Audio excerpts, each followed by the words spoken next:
গতকাল রাতে ঝড়ের তাণ্ডব মথুরাপুর এলাকায়। গতকাল রাতে ঝড়ের তাণ্ডবে ক্ষতিগ্রস্ত গ্রামবাসীরা। ঘটনাটি ঘটেছে মথুরাপুর 2 নম্বর ব্লকের মোহাম্মদনগর এলাকায়। জানা গিয়েছে এখনো পর্যন্ত 2টি গবাদি পশুর মৃত্যু হয়েছে।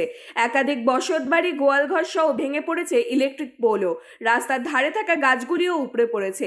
ক্ষতিগ্রস্ত এলাকা পরিদর্শনে গিয়েছেন রায়দিঘির বিধায়ক ডাক্তার অলোক জলদাতা, মথুরাপুর 2 নম্বর ব্লক তৃণমূল কংগ্রেসের সভাপতি প্রশান্ত সরকার সহ বহু তৃণমূল নেতৃত্বরাও। তারা জানিয়েছেন ক্ষতিগ্রস্ত গ্রামবাসীদের সমস্ত রকম প্রয়োজনে পাশে থাকবেন তারা। ঝড়টা আসে রাত্রি প্রায় 11টার সময়।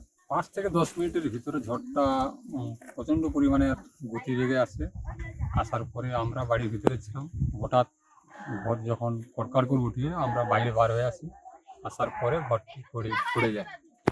আমরা পাশের ঘরে ছিলাম।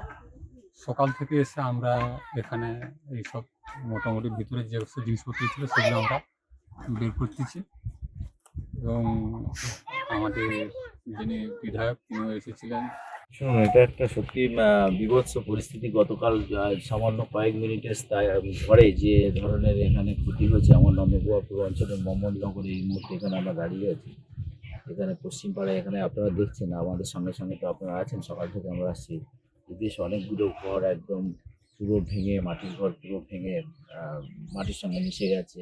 কোনো কোনো হয়তো সরকারি ঘর পেয়েছিল, তার অ্যাডজেস্টার দেওয়া ছিল, পুরো চাল উড়ে গেছে। কোথাও আপনারা দেখবেন দুঃখজনক ঘটনা যে গোয়াল ঘর চাপা পড়ে যে আলটিমেটলি একটা গরু, একটা ছাগল একজনের এবং আর দুজনের, দুটো ছাগলও মারা গেছে, গরু ইঞ্জুরি হয়েছে।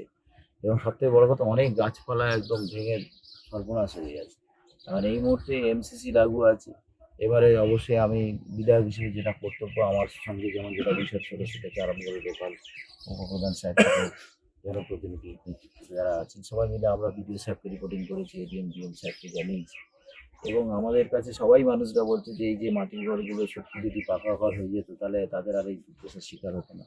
এটা আপনারা জানেন যে কেমনভাবে বাংলাকে বর্তমান কেন্দ্রীয় সরকার বঞ্চিত করছে, যে জেনুইন 11,36,000 ঘর আটকে রেখে দিয়েছে।